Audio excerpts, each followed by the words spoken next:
Hey guys, in this video we're going to talk about Liam Hemsworth suing Miley Cyrus for defamation, Prince Harry live streaming his trauma therapy, and Brad Pitt's new girlfriend. This news is really crazy. It's been reported that Liam Hemsworth might just be suing his ex-wife Miley Cyrus. The actor is said to be taking legal action after her new single Flowers almost cost him his role in the upcoming Witcher series. Ace Showbiz first reported that the 33-year-old actor filed a complaint for defamation of character because he's straight up unhappy with the way that he was portrayed in the new hit song. But so far this is only speculation and nothing has been confirmed. In fact, the news seems to have come from a Miley Cyrus fan account on Twitter. The tweet was originally posted by Cyrus on Stats, and it said, according to leaked documents, Liam Hemsworth is officially suing Miley Cyrus for defaming him after the success of the single Flowers. He was about to lose his contract with Netflix for the series The Witcher. The tweet went viral instantly, and news of the alleged lawsuit sparked an online debate among fans. Some people argued that since she didn't mention him by name, there was no grounds for defamation. And in response, one user wrote, Amber Heard didn't name drop Johnny Depp in the op-ed that she was sued for. And yet, another person called Liam a snowflake and said he forgot that she dated like 3 people after him, and she never said a bad thing about him. She just talked about loving herself, which is true, but you also can't deny that Flowers was heavily based on Miley's relationship with Liam. One of the biggest clues is the release date. The new single dropped on January the 13th, which is also Liam's birthday. You might be able to brush this off as a coincidence, but not if you also look at the lyrics. Although Bruno Mars isn't credited, many people believe that his 2012 hit track When I Was Your Man was actually sampled and reworked to fit into Flowers. Bruno's song is all about a man who feels regret and admits that he should have treated his ex-girlfriend better when they were together. He sings, I should have bought you flowers and held your hand, should have given you all my hours when I had the chance. While in Miley's song she changes up the lyrics and sings, I can buy myself flowers and I can hold my own hand, talk to myself for hours, say things you don't understand. Fans actually think that Liam once dedicated the song to her, and that's why she wanted to work some of the lyrics into her own version. Miley basically reinvented the song to be about self-love and finding joy and empowerment after a breakup. She also mentions specific events in their relationship, like when she sings, we were right till we weren't, built a home and watched it burn. In this line she's talking about the Malibu home that she shared with Liam, which burned down during the 2018 California wildfires. In fact, it was after this tragic incident that the couple decided to get married because it brought them closer together. The singer went on Jimmy Fallon that same year and she said, Liam was an amazing hero.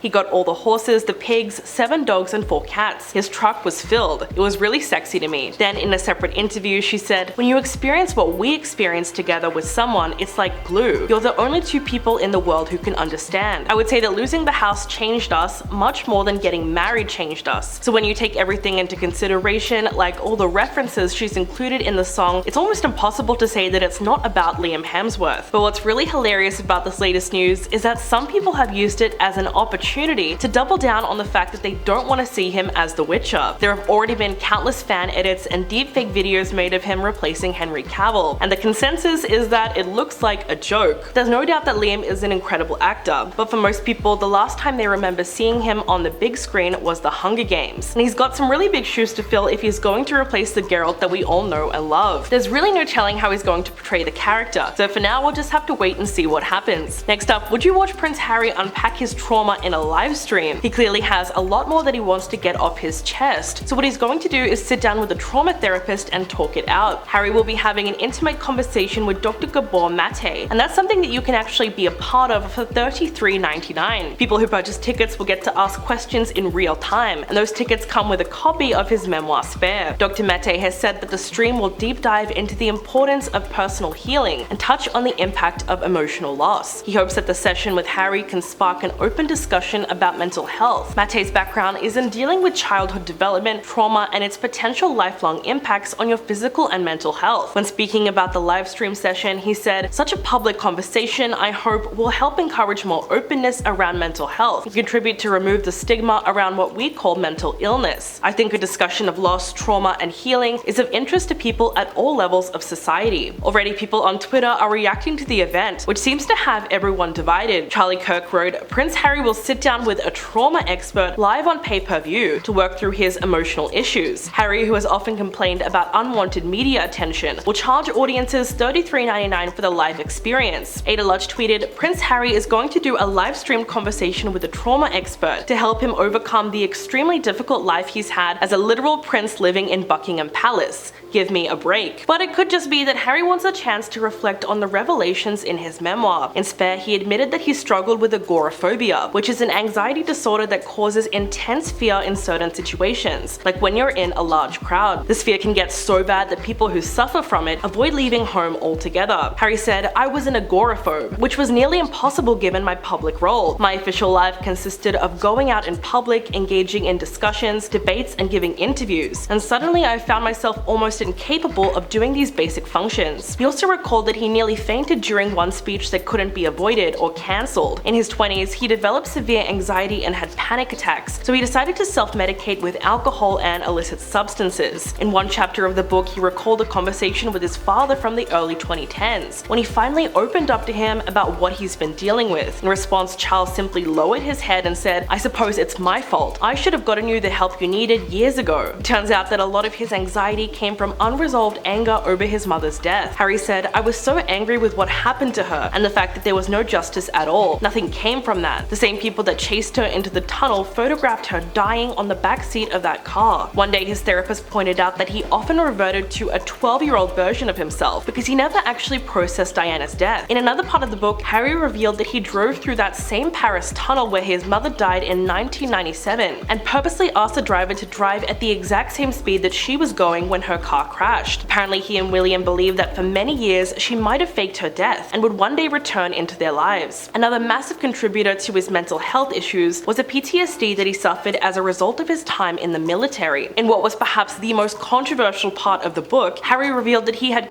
25 people while he served as an Apache helicopter co-pilot in Afghanistan. He wrote that he felt neither satisfaction nor shame for his actions, and in the heat of battle he thought of the enemy soldiers as pieces being removed from a chessboard. He also said that most soldiers don't know exactly how many people they have killed, because under battle conditions you often fire indiscriminately. At some point after returning home in 2013, he started developing panic and anxiety attacks, and eventually he realized that he could be suffering from PTSD. So Harry's clearly had his own battle with mental health over the years, and that's something that he wants to continue sharing with the world. Next up, it looks like Brad Pitt has well and truly moved on from Angelina. The actor is currently in a relationship with Ines de Ramon, the 30-year-old Swiss jewelry professional and ex-wife of Paul Wesley from The Vampire Diaries. Brad reportedly feels that their relationship could be long-term. A source spoke to Us Weekly and said he's definitely into her, and although things are still relatively new, he absolutely sees long-term potential in their relationship. Brad and Ines spend as much of their free time together as possible despite their busy schedules. The insider went on to explain that he really enjoys spending time with her because she has such a positive outlook on life. He also appreciates that she's super laid back and has a positive mindset, and it really does seem like it's getting serious between the two of them. A few weeks ago, it was reported that they were having a really wonderful time with each other, and Ines had become a big hit amongst Brad's close circle of friends, despite the fact that they have a massive age gap of 30 years. Even though they only started dating in November, he's already introduced her to his 6 children, and the two of them have been supporting each other after their respective divorces. Ines's ex-husband Paul Wesley officially filed for divorce on February the 17th, about 5 months after their separation was confirmed. The actor is representing himself in the divorce and stated in the filing that their 4-year marriage ended due to irreconcilable differences. The former couple don't have any children, so their divorce is probably going to run a whole lot smoother than Brad and Angelina's, which still hasn't been fully resolved. Their separation has been extremely messy since it was announced in 2016. The couple have 6 children together, with the oldest being 21 and the youngest being just 14. For several years, there was a vicious custody battle over their kids, and it left the family in ruins. The legal drama reached an all-time high in 2021, when Angelina filed court documents claiming that she was a victim of domestic violence. In 2016, news broke that a physical altercation on a flight was actually the reason behind the couple's divorce. Allegedly, Brad was drinking heavily and hurt their oldest son Maddox. He was subsequently investigated by the Department of Children and Family Services, and he was cleared. He did a surprise interview with GQ and said, "I really was on my back and chained to a system when child services was called, and after that we've been able to work together and sort this out. I heard one lawyer say, no one wins in court, it's just a matter of who gets hurt worse." And it seems to be true. You spend a year just focused on building a case to prove your point, and why you're right and why they're wrong, and it's just an investment in vitriolic hatred. He went on to say that he refuses to do this because it's very jarring for the kids to suddenly have their family ripped apart. But despite the fact that he once shared custody, it was reported that he'd become estranged with most of his children, especially Maddox, who is no longer on speaking terms with his father. Although the good thing is, Brad is receiving plenty of support from his new girlfriend. A source close to the actor said, Brad's relationship with Angie was such a high-profile disaster, and it's quite the opposite with Ines. She is zero drama and very low-key. As for what Angelina might have to say about Brad's new romance, the source insists that he simply doesn't care. In fact, he wants her to know that he is happy with someone else. In November, the new couple were spotted for the first time hugging each other outside of a Bono concert in LA. Since then, they've been together on many occasions, like the premiere party for Brad's latest film Babylon. Ines was also at his 59th birthday party in December. Later that month, they celebrated New Year's Eve together with a romantic getaway to Cabo, although they did spend Valentine's Day apart because Brad is currently filming his new movie in New York City. But he did make sure to send her a huge bouquet of pink flowers along with a baguette. So what do you guys think of this new romance? Will it last? Let me know in the comments below, and I'll catch you guys in the next video.